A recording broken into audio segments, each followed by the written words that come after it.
नमस्कार साथियों। जब आप सोचो और अमीर बनो की प्रक्रिया शुरू करते हैं, तो आपको ये छोटी सी बात समझ में आती है कि समृद्ध होने की शुरुआत मानसिक स्थिति से ही होती है। मेहनत तो बहुत जरूरी है, लेकिन मेहनत से और भी ज्यादा जरूरी एक और चीज है, जिसे कहते हैं अपने उद्देश्य की क्लैरिटी। हम में से हर एक आदमी ये जरूर जानना चाहता है कि समृद्धि देने वाली मानसिक स्थिति कैसे प्राप्त की जाए। नेपोलियन हिल ने 25 साल इसीलिए रिसर्च किया और 25,000 लोगों के जीवन का विश्लेषण किया, क्योंकि वो भी ये जानना चाहते थे कि आदमी इतना समृद्ध कैसे बन पाता है। क्या आप जानते हैं कि हमारी सबसे बड़ी कमजोरी क्या है? ये है कि हम असंभव शब्द को जानते हैं, उससे हमारा बड़ा गहरा वास्ता है, हम उस पर बहुत विश्वास करते हैं। हम सब में से हर एक को ये पता होता है कि कौन से नियम नहीं काम करेंगे या कौन से काम नहीं हो सकते, क्या क्या नहीं किया जा सकता। हमारे पास एक पूरी लिस्ट होती है कि क्या हम नहीं कर सकते, बजाय इसके कि हम ध्यान रखें क्या क्या संभव है, क्या क्या किया जा सकता है, क्या क्या हो सकता है। नेपोलियन लिखते हैं कि कई सालों पहले जब उन्होंने डिक्शनरी खरीदी, तो सबसे पहला काम ये किया कि उसमें से असंभव शब्द को मिटा दिया। और ये काम किसी के लिए भी कोई दूसरा नहीं कर सकता। हम सबको अपने लिए ये काम खुद ही करना होगा कि अपनी अपनी जिंदगियों में से असंभव शब्द को मिटा दें, क्योंकि सफलता उनको ही मिलती है जो सफलता के प्रति जागरूक होते हैं, और असफलता उनके हिस्से में आती है जो असफलता के प्रति ज्यादा सचेत रहते हैं। एक और कमजोरी ज्यादातर लोगों में पाई जाती है।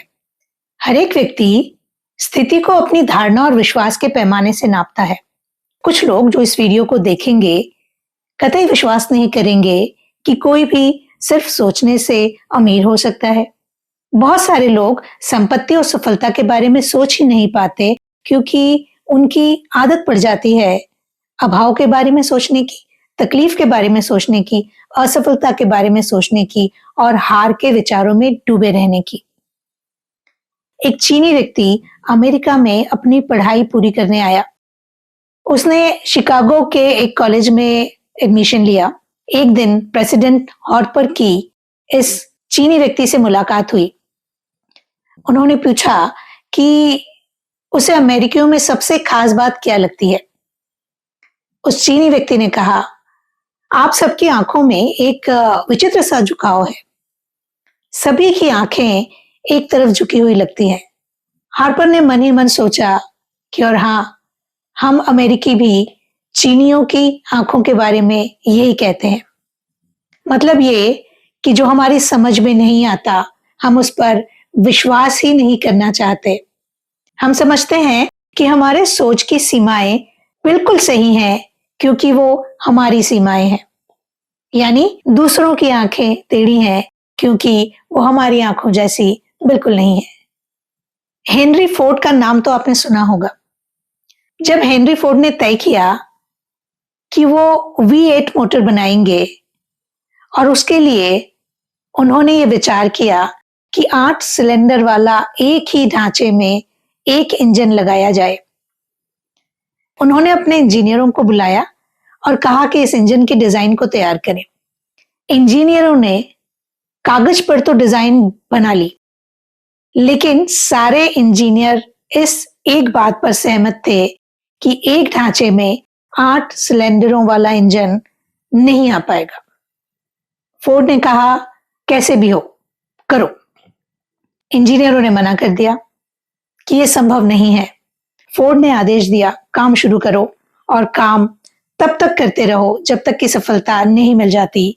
समय की कोई सीमा नहीं है। इंजीनियर ऐसा ही करने लगे, क्योंकि उन्हें यदि उस ऑर्गेनाइजेशन में नौकरी करना था तो उन्हें अपने बॉस की बात माननी ही थी। 6 महीने बाद भी कुछ नहीं हुआ।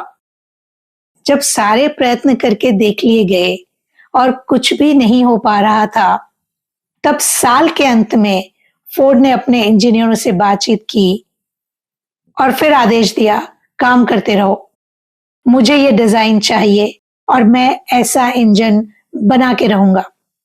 इंजीनियरों ने आदेश मानते हुए काम चालू रखा और एक दिन करिश्मा हो गया, वो डिजाइन तैयार हो गई। फोर्ड की दृढ़ प्रतिज्ञा एक बार फिर उन्हें विजय तक ले गई। वो क्यों सफल रहे?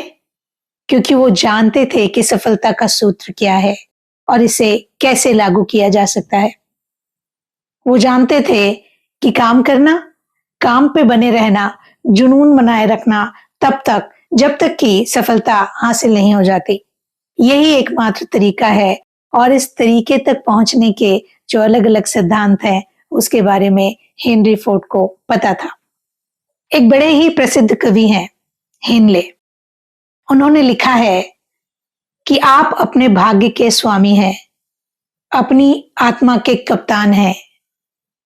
उन्होंने कम शब्दों में बहुत बड़ी बात कह दी। उनके कहने का सीधा मतलब है कि हमारे पास हमारे विचारों को नियंत्रित करने की ताकत है और ये भी कि आकाश तत्व जिसमें ये पूरी पृथ्वी जिसमें हम रहते हैं घूमती है, वास्तव में एक ऊर्जा का प्रकार है और ये ऊर्जा हमारे दिमाग में उठे विचारों के अनुसार खुद को ढाल लेती है और फिर सहज रूप से प्रभावी होकर हमारे विचारों को उनका भौतिक रूप प्रदान कर देती है।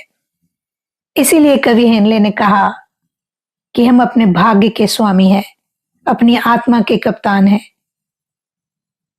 और ये भी वो स्पष्ट करना चाहते थे, ये जो ऊर्जा है, ये जो शक्ति है, ये रचनात्मक या विध्वंसात्मक विचारों में कोई भेदभाव नहीं करती और प्रेरित करती रहती है कि हम जैसा चाहें अपने विचारों के अनुसार धनी हो जाएं या दीनहीन हो जाएं। हमारे दिमाग हमारे प्रभावी विचारों से चुंबकीय हो जाते हैं और हम वैसा ही सोचने लगते हैं जैसा हम चाहते हैं।